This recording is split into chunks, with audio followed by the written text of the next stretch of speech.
La vie, c'est pas un long fleuve tranquille. La vie, ce n'est pas quelque chose qu'on contrôle au maximum. Par contre, il y a une chose que vous pouvez contrôler très certainement, c'est vos urgences. En partie. Autrement dit, le déroulé de vos journées, même s'il est potentiellement bien huilé, va vous apporter son lot de surprises. Quelquefois, les urgences, donc ce sont ces aléas qu'on n'avait pas prévus au programme, c'est une approche qu'on pense. Voilà, c'était pas le moment, ça arrive, ok, je n'ai pas pu l'anticiper. Bien évidemment, si je l'avais su, je n'aurais pas fait telle ou telle chose. Eh bien, dans votre emploi du temps, vous pourriez un petit peu changer la donne pour certaines de vos urgences, parce que ces urgences-là, elles vous prennent du temps, elles vous génèrent du stress, elles peuvent mettre en l'air complètement l'organisation de votre planning de la journée, voire de la semaine, si c'est pas du mois. Et ça, c'est pas possible. C'est pas possible parce que vous ne pouvez pas constamment être sur le qui-vive, être sur le vif, au taquet, comme ça, tous les jours, pour avoir à gérer vos urgences. Une urgence, elle peut avoir l'apparence de tout un tas de choses, dans les différents domaines de votre entreprise. Les urgences qui ne sont pas prévisibles ne peuvent pas être gérées, bien évidemment. Par contre, il y a des urgences qui sont complètement prévisibles. L'idée étant que pour ces urgences prévisibles, elles ont forcément, il y a de fortes chances qu'elles aient eu une date, une deadline. Peut-être qu'elles avaient aussi des conditions à remplir bien spécifiques pour que telle ou telle chose se passe correctement, etc. Donc, il peut y avoir des critères bien spécifiques qui peuvent vous alerter sur la notion d'importance, voire d'urgence, d'une situation qui déboule comme ça dans votre planning au quotidien. L'idée étant que vous devez prendre de l'avance pour ces urgences. Parce que quand on en arrive à un point où tous les jours il y a des urgences qui sont prévisibles, ça veut dire clairement que vous avez une mauvaise organisation de votre temps, une mauvaise gestion de votre ressource temps, c'est évident. Il y a dans votre planning d'entrepreneur tout un tas de tâches, d'actions qui sont datées. Je donne des exemples une fois de plus, mais en fonction de votre activité, vous allez pouvoir rectifier le tir. Exemple, le paiement de vos salariés ou le paiement de vos prestataires. Vous avez défini un mode de fonctionnement où il y a une date précise, ou du moins une petite fourchette, pendant laquelle vous allez devoir payer vos salariés et ou vos prestataires. Vous ne pouvez pas vous permettre de le faire à la dernière minute. Une bonne gestion de ces urgences-là, c'est d'anticiper, puisque vous connaissez la date de paiement, donc ça veut dire que vous pouvez anticiper toutes les actions au préalable pour que vous soyez dans les temps et que vous n'ayez pas à gérer d'urgence. Tout ce que vous avez à faire qui a une date vous permet de positionner ça dans votre agenda et de pouvoir le faire bien en amont, bien en avance, pour ne pas vous retrouver avec une urgence. Alors, c'est un exemple là, concret, entre guillemets, avec des dates bien précises, mais c'est tout aussi valable pour quelque chose qui n'a pas de date, une tâche qui n'a pas de date, mais par contre qui a des contraintes ou des caractéristiques qu'il faut remplir avant pour que tout se passe bien. Je vais donner un autre exemple. Dans ce contexte-là, la livraison d'un fournisseur. Ça, c'est du grand classique. On a encore une petite conversation avec un client il y a quelques jours qui m'a fait halluciner.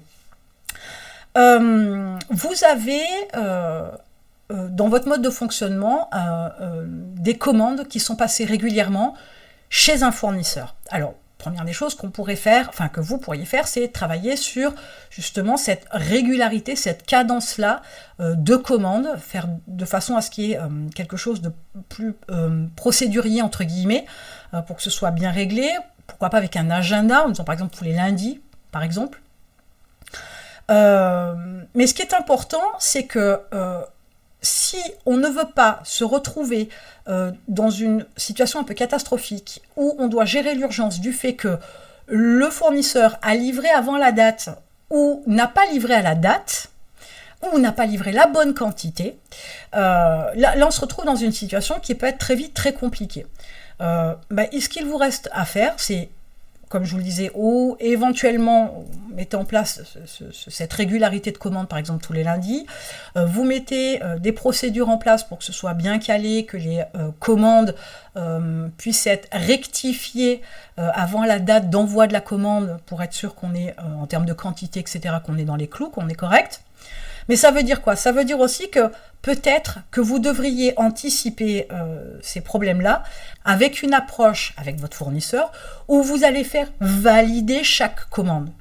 Qu'on soit sûr que la commande passée ce lundi a bien été reçue, que les quantités sont bien disponibles et que la livraison s'effectuera par exemple vendredi. Je donne un exemple une fois de plus, hein. L'idée, c'est d'avoir une bonne communication, mais surtout toujours de travailler en amont. N'attendez pas la dernière minute, n'attendez pas de vous retrouver avec la livraison et de vous dire « Ah, mais c'est pas ce que j'ai commandé ».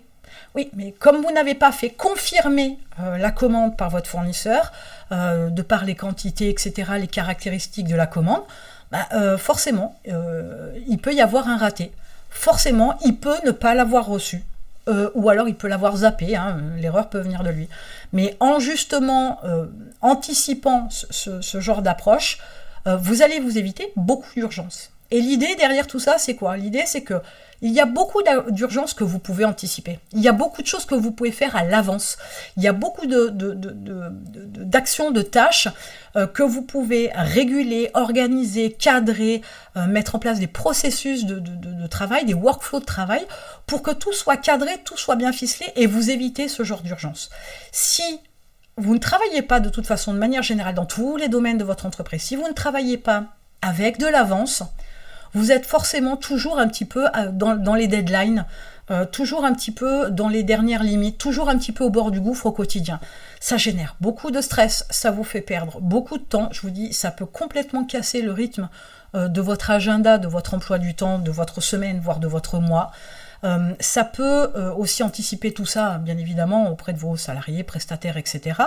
Donc tout ça, c'est pas productif un brin. Une bonne gestion du temps, c'est aussi être capable d'être dans l'anticipation pour s'éviter des urgences. Si vous passez votre temps à gérer des urgences et des problèmes, là, il y a un souci. Il n'y a absolument pas d'avance, il n'y a pas d'organisation, il n'y a pas de workflow, il n'y a pas de process, il n'y a rien du tout. Et c'est là que vous pouvez vous rendre compte aussi que vous bloquez le développement de votre entreprise. Et ça, c'est pas une bonne chose. Donc si maintenant vous voulez apprendre de vraies compétences en gestion du temps pour pouvoir caler un planning et prendre de l'avance, avoir une vision d'ensemble sur plusieurs semaines, plusieurs mois, pour pas dire l'année, hein, parce que c'est jouable, vous avez un lien dans la description avec le programme Time Control. Vous allez faire le point de ce que vous faites aujourd'hui, de ce qui est nécessaire ou pas. Vous allez apprendre à construire un agenda, un mode de fonctionnement, à prendre de nouvelles habitudes, à mettre en place de nouvelles routines, des process, etc. Il y a des méthodologies de travail pour pouvoir avoir une gestion du temps qui vous soit, personnalisée parce que vous allez vous servir de ce que vous allez apprendre, mais 2, qui va vous permettre aussi de booster davantage le développement de votre entreprise parce que vous aurez une gestion de votre ressource temps qui sera beaucoup plus optimum. Donc cliquez dessus et je vous retrouve de l'autre côté.